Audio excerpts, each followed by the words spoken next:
Friends, ఇది iQOO G9s Pro 5G display కోసం, camera కోసం, పర్ఫార్మెన్స్ కోసం అండ్ బ్యాటరీ కోసం మీరు గనక ఒక ఫోన్ చూస్తున్నట్టయితే అండర్ 25,000 లో ఒక ఫోన్ చూస్తున్నట్టయితే ఇది మీకోసమే.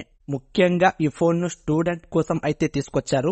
ఇందులో 3 వేరియంట్స్ అయితే ఉంటాయి. యాక్చువల్ ప్రైస్ వచ్చేసి 8GB ప్లస్ 128GB 25,000 రూపాయలు, 8GB ప్లస్ 256GB 27,000 రూపాయలు, 12GB ప్లస్ 256GB 29,000 రూపాయలు ఉంటాయి. HDFs కార్డ్ యూజ్ చేసుకుని అప్ టు 3,000 రూపీస్ వరకు ఇన్స్టాంట్ డిస్కౌంట్ పొందవచ్చు. ఈ ఫోన్ అమెజాన్ లో అందుబాటులో ఉంటుంది. ఈ బడ్జెట్ లో ఇదొక బెస్ట్ మొబైల్ అవుతుంది. దయచేసి దీన్ని మిస్ చేయకండి. డిస్ప్లే విషయానికి వస్తే 6.7 inches 3D curved AMOLED display provide చేశారు. అది కూడా punch hole display. 120Hz refresh rate, 4500 nits peak brightness ఇందులో ప్రొవైడ్ చేశారు. ప్రొటెక్షన్ విషయానికి వస్తే ఏ గ్లాస్ యూజ్ చేశారో చెప్పనే లేదు. ఈ phone in display fingerprint sensor తోటి వస్తుంది. ఈ ఫోన్ లో 10-bit డిస్ప్లే అయితే ప్రొవైడ్ చేశారు. ఇవే కాకుండా wide wine L1 certification, HDR10+, DCI-P3 100% colour gamete, 2160 pulse with modulation ని కూడా ఇందులో తీసుకొచ్చారు. వీడియో విషయానికి వస్తే ఫుల్ HD ప్లస్ 1080 పిక్సెల్ లో అయితే వీడియోస్ ని చూడవచ్చు. OTT కంటెంట్ ను కూడా సపోర్ట్ చేస్తుంది. ఇక ఆడియో విషయానికి వస్తే డ్యూయల్ స్టెరియో స్పీకర్ ప్రొవైడ్ చేశారు with hi res certified.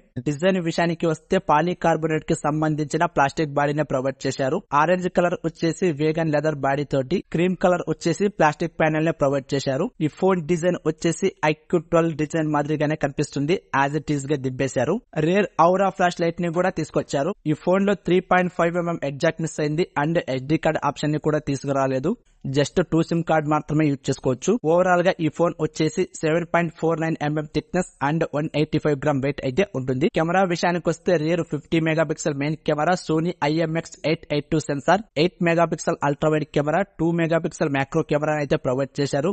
Front వచ్చేసి 16 megapixel selfie camera, Samsung ISOCELL sensor అయితే యూజ్ చేశారు. AI photos and AI eraser features ని కూడా ఇందులో తీసుకొచ్చారు. వీడియో రికార్డింగ్ విషయానికి వస్తే రేర్ 4K 30fps తో రికార్డ్ చేసుకోవచ్చు with optical image stabilisation. Front వచ్చేసి 1080 30fps తో రికార్డ్ చేసుకోవచ్చు. ఫోటోస్ కి సంబంధించి కొన్ని శాంపుల్స్ అయితే మీరు స్క్రీన్ పైన చూడవచ్చు. వీడియో నచ్చితే సబ్స్క్రైబ్ చేసుకుని లైక్ చేయండి.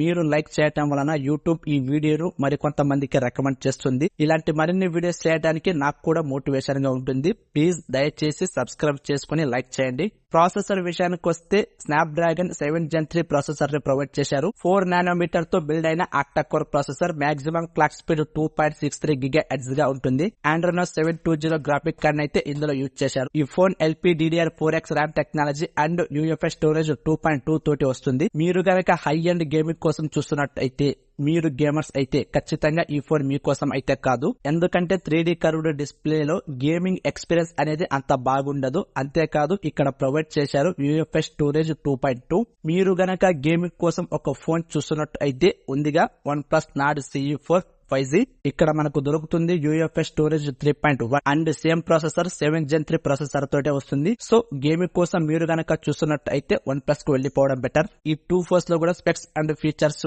RAM and price almost equal గా ఉంటాయి. ఈ phone out of the box Android 14 తో వస్తుంది. 2 OS updates and 3 security updates అయితే ఇందులో ప్రొవైడ్ చేశారు. ఇక OS విషయానికి వస్తే ఫన్ టచ్ OS తో వస్తుంది. బ్లోట్వేర్ కూడా ఎలాగో ఉంటుంది, భరించక తప్పదు. మొబైల్ హీట్ అయినప్పుడు ఆ వేడిని తగ్గించడానికి వేపర్ చాంబర్ సిస్టమ్ ని కూడా ఇందులో తీసుకొచ్చారు. బ్యాటరీ విషయానికి వస్తే 5500 mAh battery, 80 watts fast charger provide చేశారు. 0 to 50% చార్జ్ అవ్వడానికి 21 మినిట్స్ టైం అయితే తీసుకుంటుంది. అడిషనల్ గా Wi-Fi 6, Bluetooth 5.4, OTG, IP64 water resistant అయితే ఇందులో తీసుకొచ్చారు. కన్క్లూజన్, డిస్ప్లే కోసం, కెమెరా కోసం, పర్ఫార్మెన్స్ కోసం, బ్యాటరీ కోసం మీరు గనక అండర్ 25,000 లో ఒక ఫోన్ చూస్తున్నట్టయితే బ్లైండ్ గా దీన్ని తీసుకోవచ్చు. అది కూడా ఆఫర్ లో మీకు 22,000 రూపాయలకే వస్తుంది. గుర్తుపెట్టుకోండి, గేమింగ్ కోసం చూస్తున్నట్టయితే ఈ ఫోన్ మీకోసం కాదు. ఒకవేళ మీరు కనుక గేమింగ్ కోసం ఇదే బడ్జెట్ లో ఒక స్మార్ట్ ఫోన్ చూస్తున్నట్టు అయితే ఉందిగా OnePlus Nord CE4 5G. ఒకవేళ 30,000 బడ్జెట్ లో ఒక ఫోన్ చూస్తున్నట్టయితే OnePlus Nord 4 కి వెళ్లిపోవడం చాలా బెటర్. ఇది ఫ్రెండ్స్ ఇవాల్టి వీడియో. ఈ ఫోన్ గురించి మీరేమనుకుంటున్నారో కింద కామెంట్ లో తెలియజేయండి.